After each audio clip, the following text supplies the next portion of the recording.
کیونکہ اگر مرد کی زندگی میں عورت ہوتی ہے تو عورت کی زندگی میں بھی یقیناً مرد ہوتا ہے. التمش نے کہا. کچھ زیادہ ہی دلچسپی نہیں لے رہے آپ ہم میں مسٹر افریدی؟ میں ذرا اور ٹائپ کی لڑکی ہوں. میرے بارے میں جہاں آپ نے اتنا سنا ہے تو یہ بھی سن رکھا ہوگا کہ میں مردوں سے دور ہی رہتی ہوں. صرف پروفیشنل لائف میں میرا ان کا ساتھ ہوتا ہے اور پرسنل لائف میں میرا کسی مرد کے ساتھ کوئی تعلق نہیں، اور نہ ہی میں اپنے پیچھے کسی مرد کا ہاتھ کہتی ہوں. میں نے ہمیشہ کہا ہے کہ میری کامیابی کے پیچھے ایک ہستی ہے جس کو میں منظر عام پر جلدی لاؤں گی، اور وہ ہستی مرد نہیں ہے. مرد کو تو صرف برباد کرنا آتا ہے، آباد نہیں. وہ سرد لہجے میں بولتی سامنے دیکھنے لگی. ایسا تھوڑی ہوتا ہے، ضروری تھوڑی ہے کہ مرد بربادی کرتا. اکثر اوقات عورتیں کہتی ہیں کہ ان کی کامیابی کے پیچھے مرد کا ہاتھ ہے. وہ بولا، او ریلی؟ اگر مرد سے مراد باپ ہے تو میرے خیال میں میرے پیچھے باپ بھی نہیں ہے، تو میں اس کا بھی سچ نہیں کہوں گی. اگر مرد کے پیچھے آپ سمجھتے ہیں شوہر ہے تو میرے نزدیک تو یہ بالکل بھی ممکن نہیں، کیونکہ مرد اپنی ایک بیوی پر راضی نہیں ہوتا، بلکہ اسے گھاٹ گھاٹ کا پانی پینے کی عادت ہوتی ہے، جسے آپ کے بھائی جان کو. میں نے سنا کہ برسوں پہلے آپ کے بھائی نے بے وفائی کی تھی آپ کی بھابھی سے. وہ تنزیہ لہجے میں بولی تو التمش گہرا سانس بھر گیا. یہی میرے بھائی کی واحد زندگی کی غلطی ہے جو آج تک معاف نہیں ہوئی. معاشرے نے معافی نہیں کیا اور کرنا بھی نہیں چاہیے. انہوں نے بھابھی کی وفاؤں کا جو صلہ دیا ہے ان کی اتنی سزا تو بنتی ہے، اور بے وفائی بھی کی تو ایک بازارو عورت کی وجہ سے. التمش کے لہجے میں آج بھی وہی نفرت تھی جسے محسوس کر کے اس کے اندر کچھ سلگنے لگا تھا. آپ جیسے انسان کو اس طرح کے لفظ بولنے سے ہی دیتا. وہ تلخ لہجے میں بولی، میں عورتوں کی بہت عزت کرتا ہوں مس ماجبی، مگر وہ عورت آپ اور بھابھی جیسی ہو تو میں اس کے علاوہ باقی عورتوں کے لیے ویسے ہی لفظ استعمال کروں گا جو میں نے اپی کیا ہے.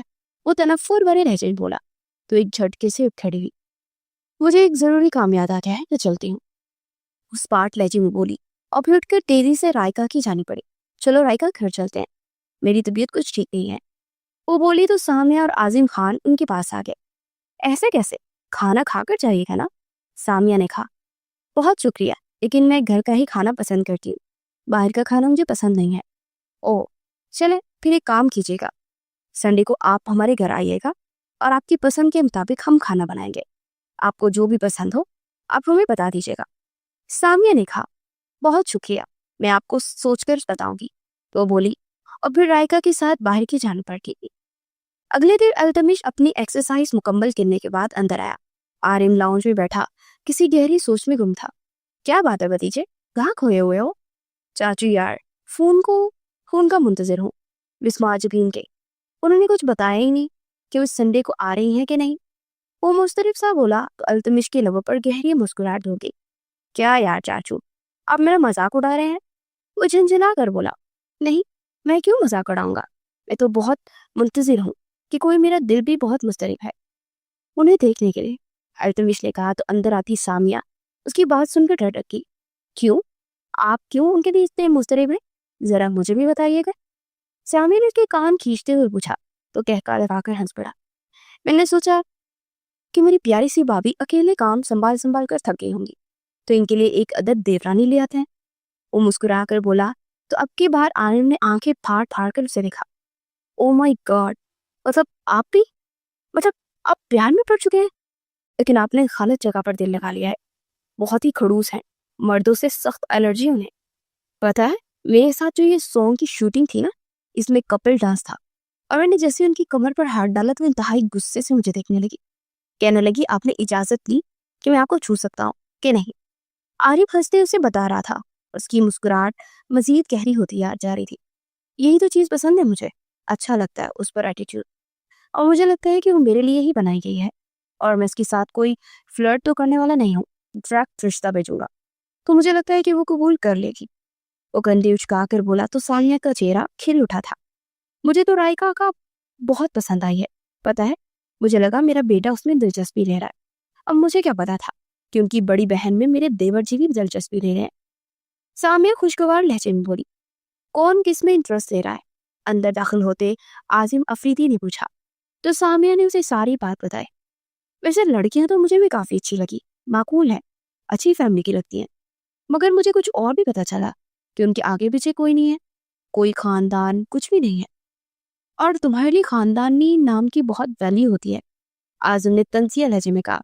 تو لب بھیج کر آئے گیا. فکر مت کیجیے, میں اس بارے میں سب کچھ جانچ پڑتال کر کے یہ سب کر رہا ہوں. اور بہت عرصے سے یہ لڑکی انڈسٹری میں ہے. اس کا ایک بہت غریب گھرانے سے تعلق رہا ہے, مگر فیملی اچھی ہے. اس کا باپ ایک اسکول کا ہیڈ ماسٹر تھا اور کافی عرصہ قبل اس کی اپنی بیوی سمیت روڈ ایکسیڈنٹ میں وفات ہو چکی تھی. اور اس کا فیملی بیک گراؤنڈ جیسا بھی ہے مگر بہت شریف خاندان ہے. التمش بولتا چلا گیا. فیملی بیک گراؤنڈ کا کیا کرنا ہے, وہ تو انسان بنا ہی لیتا ہے. اس لیے یہ کہہ رہا ہوں کہ ایک بار پھر سے سوچ لو. عازم مفریدی نے کہا.